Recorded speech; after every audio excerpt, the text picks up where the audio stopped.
This is the latest Remnant Fly. It turned out to be just kind of a freestyle Catskill dry fly.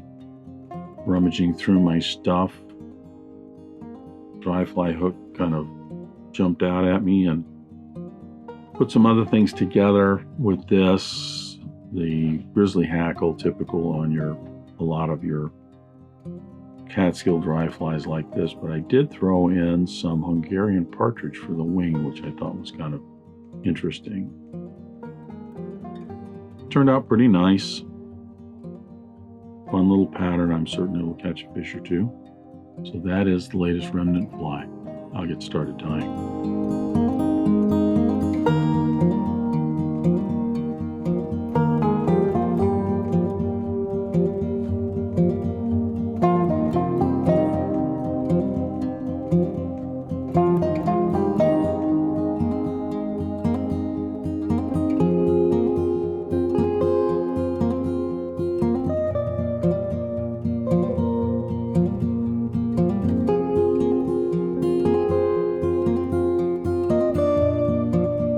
So this week's Remnant Fly is going to turn out to be kind of a dry fly, and started out with this little dry fly hook, rummaging through my hooks and looking at different things, running some things through my mind.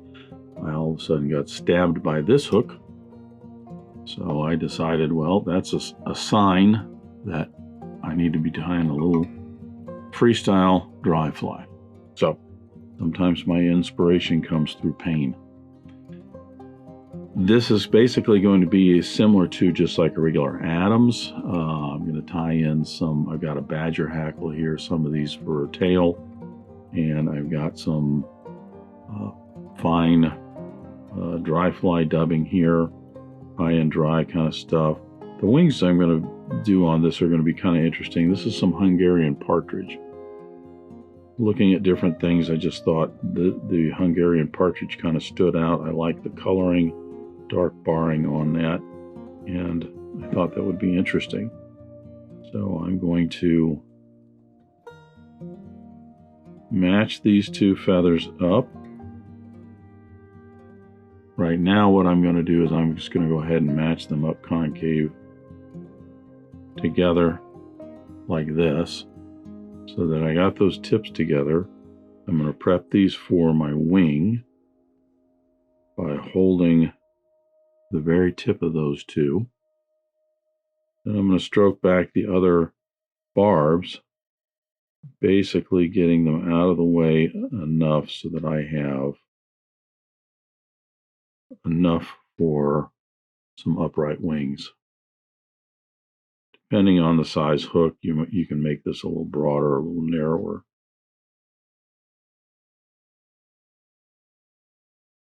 So I have those the way I want. Then I will strip away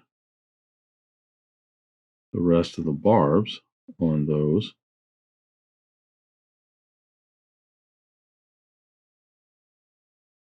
Like this, and then I'll have a couple of wings that I can tie in. So first I'm going to, after I debarb the hook, I'm going to attach my thread. I'm using a Danville 6/0 black for this.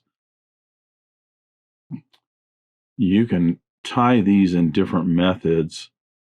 I'm going to advance my thread back down to about halfway between the point of the hook and the barb. I'm going to tie in the tail first. Some people will tie in the wings first. It's really up to you. Since most of this badger hackle is all white, I'm not going to get fussy with taking some of the shorter ones here about the middle of the feather. I'm going to get those perpendicular so that the tips all even up, and then peel off a bunch. I don't necessarily have to have a huge clump here. Get some a little bit longer than that.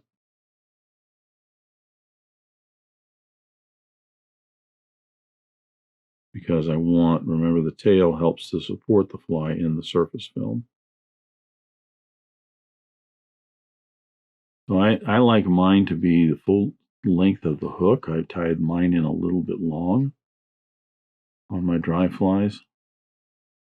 Wrapping that back.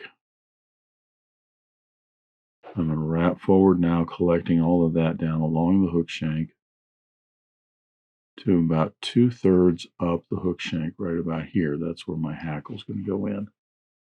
I should say my wings are going to go in.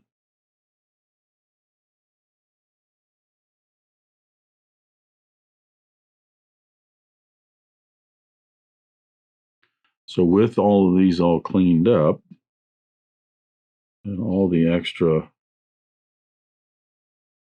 stuff taken off, I'm going to now put these together with the concave sides out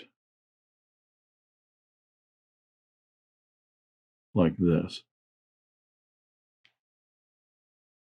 Keeping those tips even as best I can.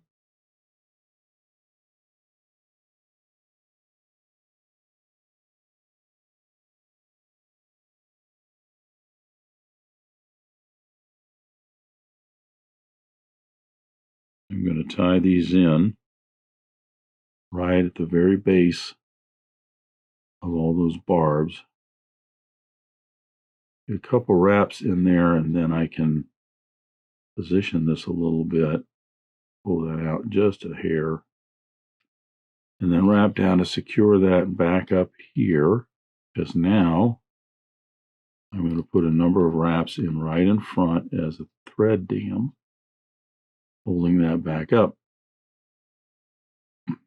Then bringing my thread right up in between them. Let me get that unwrapped right there. I'm going to go across this way around the back and then across the other way around the front. I'm going to do that a couple of times, and it's going to kind of fan those out. That's what I'm looking for.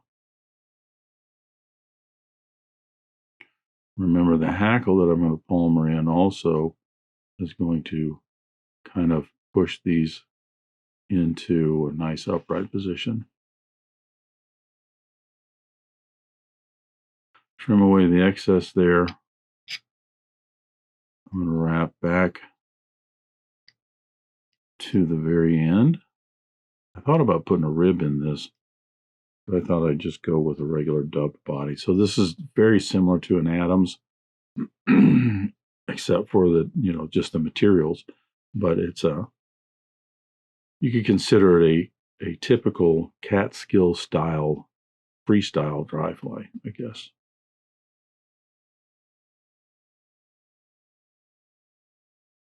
I thought the pale color dubbing would go well with the wing as well as the Grizzly hackle.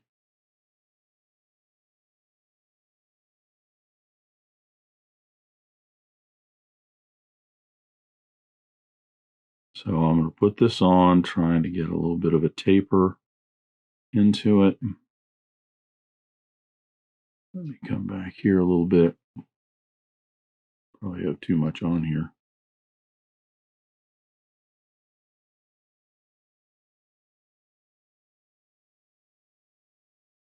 There we go. Need just a little bit more. That abdomen to be just a little bit longer.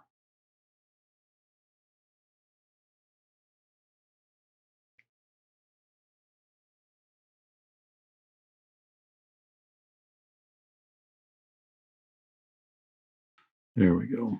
Probably a little bit too thick, but so for hackle, I'm just using, I've got this dry fly saddle hackle in my kit.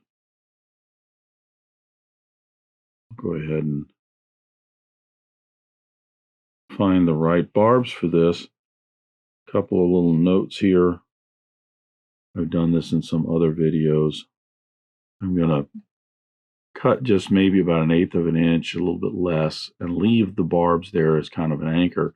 But then right above that, I'm going to strip away the barbs for about another 1/8 of an inch right up above. That way, when I start to wrap that through, I don't have barbs poking in a rearward direction.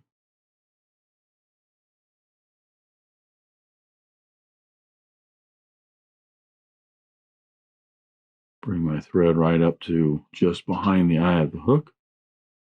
See, now I'll get a wrap or two of that rachis in there, but I don't have any of those barbs. As soon as those barbs start to spread out, they're nice and perpendicular to the hook shank. We'll put about 3 wraps, 4 wraps I've got there behind the wings, and then starting right up behind, in front of them, I'll get another 4, maybe 5 wraps. I'm going to go kind of bushy on this, so I'm going to actually get about 7 wraps or so on there. Could have had those wings a little bit further to the eye of the hook, but it gives it a nice bushy collar there.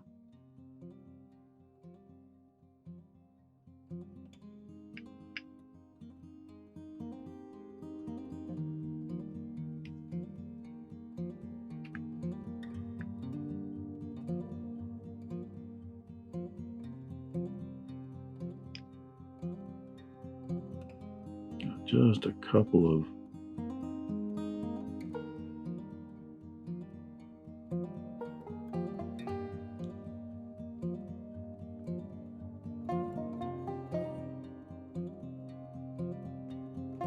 barbs sticking out there.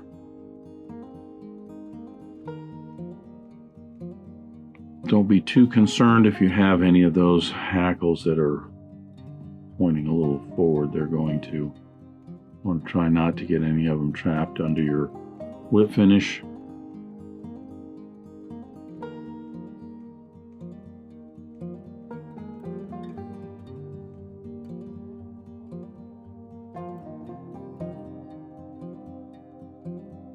Now here's a little tip also. Some people will not put head cement on their dry flies like this. They think it adds weight to the fly, and so they don't want to. If that's the case, then you want to try that. You could put a double whip finish in there. There is a quick little freestyle dry fly out of the Remnant materials. Wonder if maybe a white thread or yellow under there might have worked a little bit better. That black really shows up. But then again,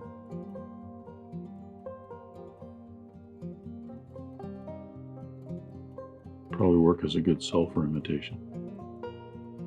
So there is the latest Remnant Fly today, a little freestyle Catskill dry fly. Thanks for watching today. Thanks for joining me at the Vise today.